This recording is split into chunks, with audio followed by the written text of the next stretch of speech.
Okay, so I'm sick from work today, so I figured, stuck at home, might as well do something a little bit informative. So I'm going to show you my Daphnia cultures so that you can at least see how I set them up and how they're successful for me. If you have any questions, feel free to comment on either the YouTube page below or send a message on the forum at scapeclub.org. I'd prefer to get the messages on scapeclub.org because I'll likely see them quicker, but either way is fine. This is my basic Daphnia setup. As you can see here, I've got two Sterilite containers. These are the deluxe Sterilite shoe boxes that they sell at Walmart and Target, you name it. The reason why I like these is because the top is clear. They're hinged on the top, so there's no worry that it's going to fall out. Water will trickle out if I'm too rough with carrying it around, so I try not to carry it around at all. But at least I know that it's locked in and nothing bad's going to happen. This one is actually the one on the left. You see the water level is lower. This is the one that I harvested from in order to put everything up at auction. I haven't added more food lately because there's fewer Daphnia in there. So I kind of slowly bring up the water level until it gets to about this size, and then I start harvesting from the one that's got the higher water level. And then I replace water directly from the aquarium, my freshwater aquarium. And yes, this is a planted tank, can you tell? I haven't pruned anything in a while. Maybe we'll have some auctions coming up at the next meeting. So I've got this one, which is the one that I had split into. As you can see, the mulm on the bottom, I really don't touch the mulm at all. Sometimes I'll siphon it out, but that's where the eggs supposedly land. So I try not to touch it at all. If I split the culture, I just take from one and go directly in the other and leave some of the mulm at the bottom as well. This one, I've been feeding more because there are way more Daphnia in there. This particular culture probably only had about 100 Daphnia in it about a week, maybe 2 weeks ago. And you can just, if you look in closely, you can just see non-stop movement. This has no aeration in it at all. All it is just tank water, a little bit of rinse from the filters. This one I don't even think I rinsed from the filters, but just tank water, and then a handful of Daphnia, like 2 turkey basters full. So when I talk about turkey baster stuff, when I feed my tanks, I use this right here. This is, you can just get a turkey baster from the 99-cent store. This particular one I purchased from a local fish store, and it was outrageously priced at like $16, but I was just there and I needed it and I figured why not. But a 99-cent store turkey baster is just fine. Whatever you want to do, get a small one. That way you're not sucking up tons of water. Just small amounts. The tip is just big enough that the Daphnia get in there. I use this for my saltwater frozen foods as well for exactly the same stuff. It's perfect for what it is. You don't need anything extravagant at all. So, this is what it looks like when you open it up.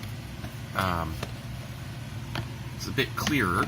As you can see here, I've just got a real simple $8, I think I might have gotten it on Amazon, LED light. The jury is still out on whether or not the light helps at all, but I've continued to do it, and I've noticed fine results. So when I'm feeding them, and it's going to be hard to get detail, I just kind of grab the turkey baster, and then I just get to a spot where they're all swimming around like this. And just drop a bunch. There's probably at least 30 in there right now. They're all varying sizes. And then just drop it into the tank. Since this tank has just so much vegetation in it, it's going to take my fish a little while to figure out that there's food in there. This is the only fish in here are tetras, and so eventually they'll make those Daphnia will make their way down to the bottom of the tank, and yep, there they go, starting to eat. So I also feed my saltwater tank these Daphnia. I try not to feed them as much because since it's different kind of water parameters, salt water can be a bit finicky and algae can pop up from the more intense lighting, but they do seem to like it. And then this is RO water that I top off in the freshwater aquarium, so they're already excited. My tank's already excited that I'm going to be feeding them. They know what's going on.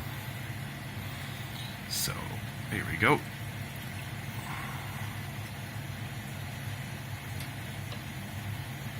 Band Guy Cardinal doesn't even know what's going on yet. There he goes. And then, lastly, how to feed this stuff. So what I do is those gelato that you get at the grocery store from the freezer section. Well, after you eat it, great transparent container to hold your food. So all I do is I take shrimp food, I take algae wafers, I smash them up, I stick them in this container, and then I fill it with tank water, and then I'll put like a couple of things of vegetation just so there's some stuff in there. This is the stuff you want to feed the Daphnia. So I've found the greatest success with this. You do not need to do green water. It's less of a hassle if you do it this way. Green water is probably the most ideal Daphnia food, but if you're not doing a large-scale operation of Daphnia, don't trouble yourself. Just do this stuff. Just take some small pellet grain fish food, take some algae wafers and smash them up a little bit. You don't have to make them with a mortar and pestle. A couple individuals told me that they are doing it that way. Fantastic. That's a great idea. But if you don't want to, don't worry about it. Just stuff it in there, and then in the container, and then shrimp food, you name it. All the fish food you got, shove it in there, and then just a small amount, like maybe about a small layer. Fill it up with tank water. Give it about 2 weeks. The cultures that I gave out, I already had some. It's called infusoria or insiforia when it's this mixture, and it'll sort of take off on its own. And so you just kind of add fish food to it as you take stuff out, and then you add tank water as you take it out, and then same process as grabbing the Daphnia from the containers.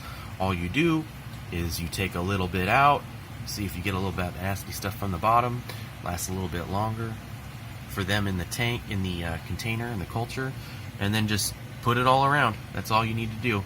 I actually got a little bit too much, but there we go. And then they'll be happy. They'll be happy. This'll. I usually only feed them about once a week, and as you can see, they are proliferating like mad. This is the one I took all the cultures for Sunday, February 26th meeting at CK Fish World in West Covina from, and as you can see, like I only had about 50 come Sunday, and they're already rehatching again.